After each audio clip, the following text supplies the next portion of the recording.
Hi అండి. అందరూ ఎలా ఉన్నారు? బాగున్నారా? నేను బాగున్నానండి. ఇవాళ మీ ముందుకు నేను రవ్వ లడ్డు తీసుకొచ్చేసాను. రవ్వ లడ్డు చాలా చాలా ట్రెడిషనల్ రెసిపీ, ట్రెడిషనల్ స్వీట్. చాలా చాలా బాగుంటుంది. మ్యాక్సిమం చాలామంది పండగలొచ్చినా ఏదైనా ఇలా కృష్ణాష్టమి గానీ, లేకపోతే వరలక్ష్మి వ్రతం గానీ, లేదా వినాయక చవితి గానీ ఇలా వస్తే పండగలొస్తే మాత్రం మ్యాక్సిమం రవ్వ లడ్డుయే చేసుకుంటూ ఉంటారు. తొందరగా అయిపోతుంది. చాలా టేస్టీగా ఉంటుంది. పిల్లలు కూడా ఇష్టపడతారు. సో, అందుకని కూడా అనుకుంటాను. సో, అందరూ రవ్వ లడ్డూకి ఎక్కువ ఇంపార్టెన్స్ ఇస్తారు. రకరకాల రవ్వ లడ్డూలు చేసుకోవచ్చు. డ్రై ఫ్రూట్స్ వేసి చేసుకుంటారు. లేదా కొంతమంది మామూలుగా కూడా రవ్వ లడ్డు చేసేసుకుంటారు. జస్ట్ వేపేసేసి కొంచెం ఇలాచీ వేసేసి ఒక 2, 3 కిస్మిస్లు అన్నీ వేసేసి చేసుకుంటారు. బట్ నేనేం చేశానంటే కొంచెం కొబ్బరి ముక్కలు, అలాగే జీడిపప్పు, కిస్మిస్లు వేసి నేను రవ్వ లడ్డు చేశాను. చాలా చాలా బాగా వచ్చాయండి. సో మీరు కూడా ట్రై చేస్తారని నేను ఈ రెసిపీని మీకు షేర్ చేస్తున్నాను. సో తొందరగా మనం రెసిపీలోకి వెళ్ళిపోదాం. నేను ఎక్కువ ల్యాగ్ చేయనండి, ఎక్కువ మాట్లాడను. సో మీరందరూ తప్పకుండా ట్రై చేయండి. ఫస్ట్ ఆఫ్ ఆల్ ఏదైనా ట్రై చేస్తేనే తెలుస్తుంది బాగుందో బాగోలేదో అని. సో మీరు తప్పకుండా ట్రై చేసి నాకు కామెంట్ బాక్స్లో పెట్టండి.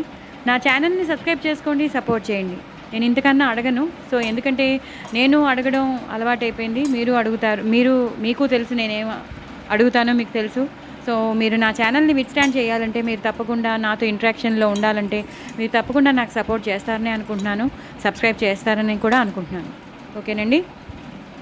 ఇప్పుడు నేను రెసిపీలోకి వెళ్ళిపోతాను. నేను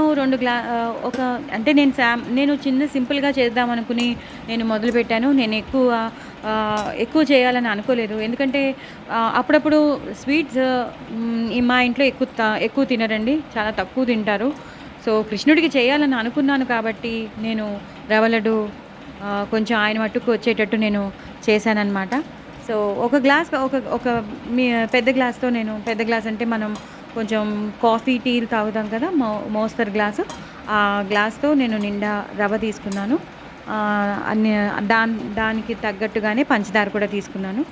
తగ్గించకండి, తగ్గిస్తే బాగోదు. కొంచెం రవ్వ లడ్డు కాబట్టి వేసిన దానికన్నా ఒక గుప్పెడు పంచదార ఎక్కువ ఉంటేనే బాగుంటుంది. తగ్గితే బాగోదు. రవ్వ కేసరికి పర్వాలేదు, మనం సొజ్జ లాంటిది రవ్వ కేసరి చేస్తే తగ్గించినా పర్వాలేదు. కానీ ఇది రవ్వ లడ్డు కాబట్టి కంపల్సరీ కొంచెం ఒక మోస్తరు ఎక్కువే వేయాలి. మనం రవ్వ వేసిన దానికన్నా ఒక గుప్పెడు పంచదార ఎక్కువ వేస్తేనే దాని టేస్ట్ వస్తుందండి. సో ప్యాన్ పెట్టుకుని కొంచెం నెయ్యి వేసుకోండి. ఒక 2-3 స్పూన్స్ మంచి నెయ్యి వేసుకుని మీరు తీసుకున్న ఆ గ్లాస్లో తీసుకున్న రవ్వ వేసుకోండి. రవ్వ వేసుకున్నాక రవ్వతో పాటు కొంచెం రవ్వ బాగా వేగనివ్వండి. మనకి తెలిసిపోతుంది, మంచి వాసన వస్తూ ఉంటుంది, కమ్మటి వాసన వస్తూ ఉంటుంది రవ్వ, మన బాంబే రవ్వ.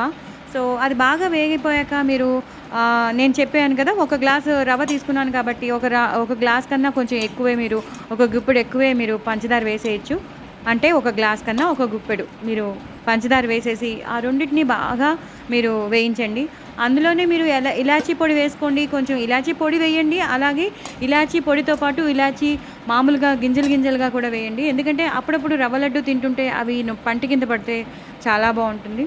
సో అవన్నీ వేగిపోయాక మీరు ఒక దాంట్లోకి తీసి పెట్టేసుకున్నాక మీకు తెలిసిపోతుంది రవ్వ బాగా వేగిపోయినట్టు, అంతా తెలిసిపోతుంది. కొంచెం నెయ్యి బాగా పడుతుందండి. మీరు వేపేటప్పుడు కూడా అప్పుడప్పుడు కొంచెం నెయ్యి వేస్తూ ఉండండి. అలాగే అదంతా అయిపోయాక ఒక ప్లేట్లోకి తీసి పెట్టేసుకున్నాక మళ్ళీ ఒక బాండీలో మీరు నెయ్యి వేయండి. నెయ్యి వేసి బాగా ఎక్కువ కొబ్బరి ముక్కలు ఉండాలండి. రవ్వ లడ్డు కదా, నేను ఎక్కువ కొబ్బరి ముక్కలు వేసి చేశాను. చాలా చాలా బాగా వచ్చాయి. సో నేను ఇదే ఫస్ట్ టైం చేశాను. అంటే ఎక్కువ తినరు అని కాబట్టి నేను ఎప్పుడు చేయలేదు. But I know the procedure, but నేను ట్రై చేయలేదంతే. సో ఈ మాట ఎలాగో శ్రీకృష్ణుడు నా చేత చేయించుకున్నాడు. సో శ్రీకృష్ణుడి కోసం అనుకున్నాను కదా అని నేను చేసేసాను అనమాట. సో కొబ్బరి ముక్కలు బాగా చిన్న చిన్న ముక్కలుగా మీరు తరుక్కుని పెట్టుకోవాలి. అలాగే జీడిపప్పులు కూడా కొంచెం మీ దగ్గర ఎన్ని ఉంటాయో దానికి మీరు ఎన్ని వేసుకోవాలని అనిపిస్తుందో అన్ని మీరు ఒక యాస్టీస్గా కన్నా ఒక జీడిపప్పుని స్ప్లిట్ చేసేసి 2 ముక్కలుగా చేసేసి మీరు వేయచ్చు. అలాగే కిస్మిస్ పళ్ళు మీరు ఎన్ని వేసుకోవాలనుకుంటున్నారో అవి కూడా వేసేసుకోండి. సో ఒకటి తర్వాత ఒకటి వేయించి పెట్టుకోండి, లేదా 3 ఒకటేసారి వేయించేసుకోవచ్చు, నో ప్రాబ్లం. కానీ నెయ్యి వేసి బాగా వేయించండి. కొంచెం నెయ్యి పడుతుంది, జీడిపప్పులు వేగాలి, అలాగే కొబ్బరి ముక్కలు వేగాలి కాబట్టి, కిస్మిస్ పళ్ళు కూడా వేగాలి కాబట్టి కొంచెం మంచిగానే నెయ్యి పడుతుంది. ఎందుకంటే మనం రవ్వ లడ్డు కాబట్టి ఉండ అవ్వాలన్నా కూడా మనకి ఈ తేమ అనేది అవసరం కాబట్టి మనం కంపల్సరీ ఈ నెయ్యి వేయాలి.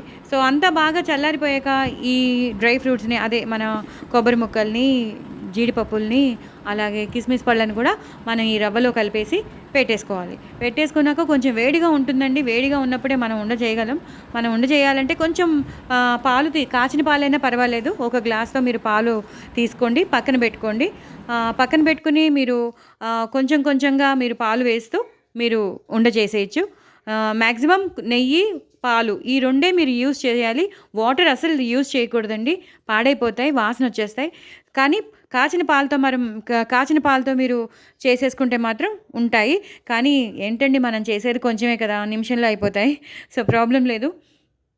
సో మీరు ఇవన్నీ ఇలా నేను వీడియో ద్వారా నేను ఉండలు చేసేది ఎలాగో నేను మీకు పంపిస్తున్నాను, షేర్ చేస్తున్నాను, మీరు చూడండి. సో తప్పకుండా మీరందరూ కూడా తప్పకుండా ట్రై చేయండి, ఎంజాయ్ చేయండి. నా ఛానల్ని సపోర్ట్ చేయండి, అలాగే సబ్స్క్రైబ్ చేసుకోండి. కానీ చాలా చాలా టేస్టీగా ఉన్నాయి, చాలా అంటే చాలా టేస్టీగా ఉన్నాయి. ఒకసారి మీరు ట్రై అయితే చేయండి, మీకు తెలుస్తుంది ఏం చేయాలో, ఎప్పుడు చేయాలో అన్నీ మీకే తెలుస్తుంది. వెంటనే మీరే చేస్తారు. మీ పిల్లలు ఆగకుండా ఒకటి తర్వాత ఒకటి మీ పిల్లలు తింటారు. ఓకేనా అండి? బాయ్ అండి.